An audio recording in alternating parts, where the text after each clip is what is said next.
गांव सुहनपुर में सूरज आहिस्ता आहिस्ता मटियाले आसमान के पीछे छुप रहा था। कच्चे घरों की दीवारों पर सुनहरी रोशनी पड़ रही थी। गांव में बिजली नहीं थी। शाम होते ही जिंदगी चरागों और लालटीनों के सहारे चलती थी। छत पर अमीन खड़ा एंटीना सीधा कर रहा था। नीचे सहन में एक पुराना काला सफेद टीवी रखा था, जिसके गिर्द पूरा खानदान बैठने वाला था।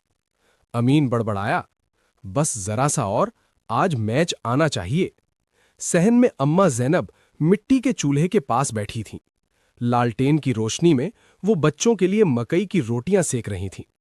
कुएं के पास सकीना और रजिया पानी भर रही थीं। कुएं की चरचराहट और बाल्टी की आवाज फिजा में गूंज रही थी। सकीना ने कहा, आज फिर सब टीवी देखने आएंगे।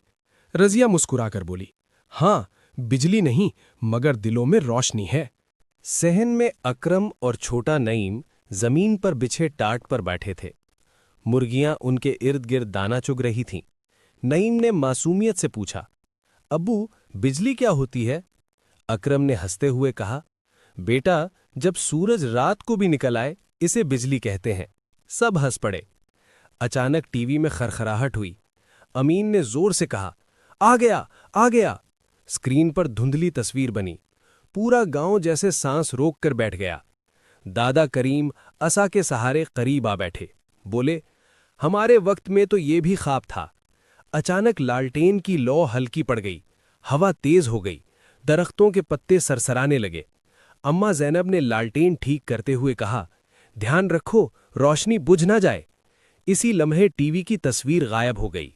नईम घबरा गया। अब्बू, सब खत्म हो गया? अमीन ने मुस्कुराकर कहा, नहीं बेटा, असल चीज अभी बाकी है। टीवी बंद था मगर सब लोग वहीं बैठे रहे। दादा करीम ने खंकार कर कहा, चलो आज एक कहानी सुनाता हूं, उस जमाने की जब अंधेरा हमें डराता नहीं था, सिखाता था। कहानी खत्म हुई तो आसमान पर सितारे निकल आए थे। टीवी खामोश था मगर दिल भरे हुए थे। अमीन ने आहिस्ता से कहा, शायद बिजली आ जाए मगर ये वक्त वापस नहीं आएगा।